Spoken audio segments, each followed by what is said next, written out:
Hello guys, so welcome back po ulit sa ating channel Stock Play at muli po tayo mag-update about sa top trending stocks and mamaya is meron tayong second video guys. Ayan. So huwag nyo kalilimutan panoorin. Pagkayari na to, yun agad yung susunod na ma-upload. Ayan. And syempre don't forget to subscribe na sa ating channel. So, Converge. So, unang top trending ngayon. Yan, pero Byta talaga yung una eh. Yan, Converge, pullback. Goods lang yan, Even na magkaroon tayo ng pullback dito, goods lang guys. Yan, kasi typical naman yun, Di naman palaging pataas ng pataas yung price. So, kung titignan natin sa daily chart, pullback guys. Okay. So, possible bearish crossover dito, Bearish crossover. Okay, pwedeng bumalik sa may support. Ayan. So, ngayon, check muna tayo ng mga trend lines. Parang trend line kasi ito eh. Diba?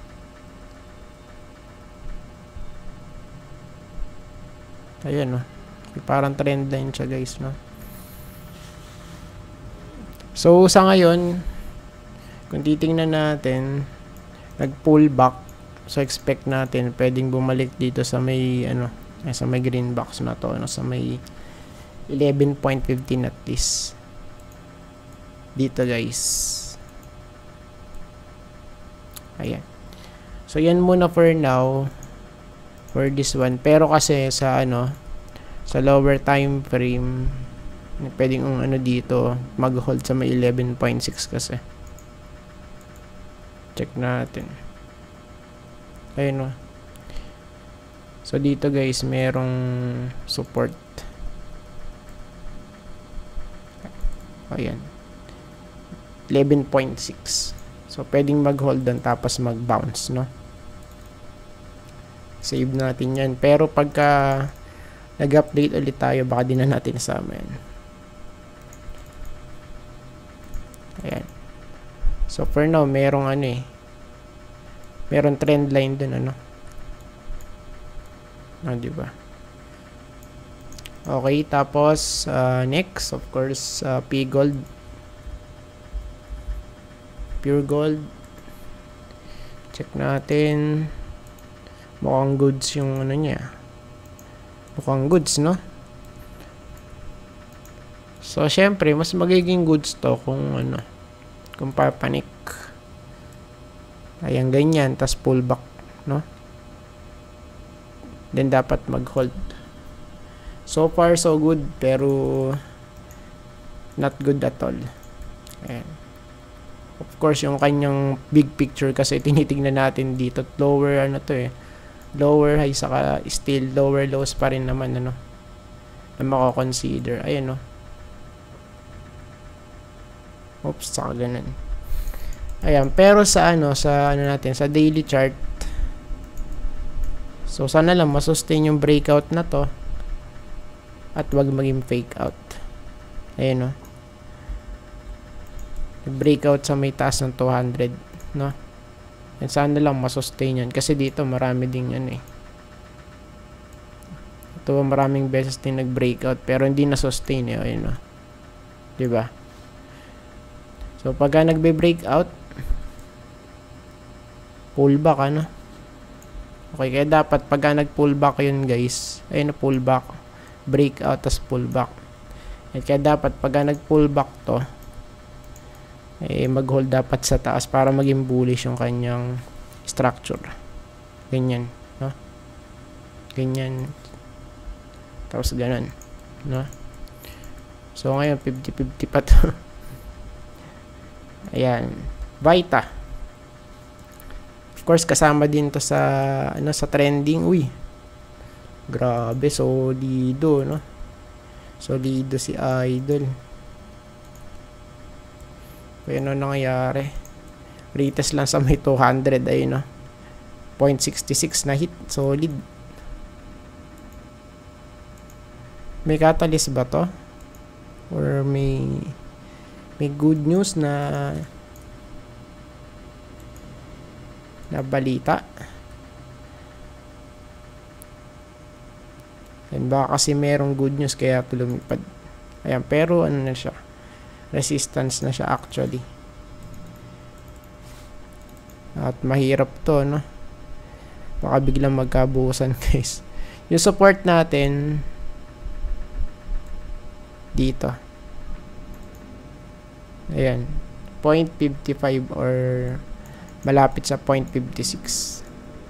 At kasi ang pwede mangyari dito, so ganyan, tapos ganyan, tapos ganyan. Okay, possible inverse head and shoulder pattern for Vita. Kung mag-hold dito, no, sa may support na sinabi natin, kasi major support na to eh. So, ayan. So, yun po yung nakikita natin for Vita right now. Ayan, tapos breakout din dito sa may, ano, no, sa may taas ng 200-day moving average. Ayan, pero sana, kapag ka to, kapag ka nag-pullback man, mag-hold sa may support, no? Ayan, tapos MRC. Check natin sa weekly. Ayan, pullback na siya. This is it. So, for now, still bearish pa rin naman kasi ito eh. Ayan, no. Lower highs tapos lower lows. Then bounce. Ayan, supposed to be dapat mag-hold sa may green box na to, no? Ayan, kung talaga magiging ano siya, bullish, supposed to be dapat mag-hold, no? Tingnan natin.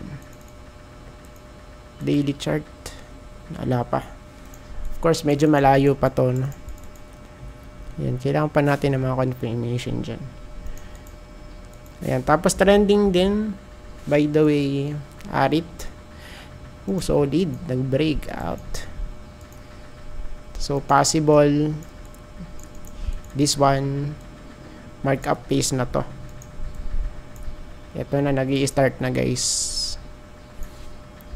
Price discovery na, no? Since, ano na kasi to, matagal na tong, ano eh, nasa accumulation phase, no? Fake out, tapos nakabalik. Then, breakout sa neckline, boom, throwback, push. Ito na. Okay, price discovery na to, guys, for Arit. And of course, yung target natin dito, next target of course, 39.6. Or sabihin na natin sa 39.7. Malapit na sa 40, ano. Goods. Goods na goods yung kanya itsura. Suabe. Goods talaga to. Arit. Tapos, ano, no? May dividend ka pa. O, diba? Saan ka pa? ASEN next. Of course, last but not the least. So, eto, same lang din. Since nasa, ano na kasi to, resistance. Resistance to. Pwedeng bumalik as low as sa 5. Dito, guys. Okay? So, sa ngayon, pwedeng mangyari yun, of course. Dahil dito, pagka sinilip natin, ayan, so, i-clear muna natin yung ibang mga drawings. Yan, kasi pagka natin to, kinilir, eh, mukha siyang, ano, ayan, no. So, mukhang magkakaroon tayo ng, ano, dito. Ganyan, no. Diba? Inverse head and shoulder pattern. So, yun nga lang, medyo, ano to, ano, malaki-laki, no? Ayan. Then, sa daily, ayan, kasi nga, para siyang, ano eh, divergence, no? Lower high dito, tapos flat. Ayan, kaya possible na malaglag nga dito sa 5. So, I think tapos na po tayo at maraming salamat po sa panonood. See you po sa next video. Bye-bye and God bless.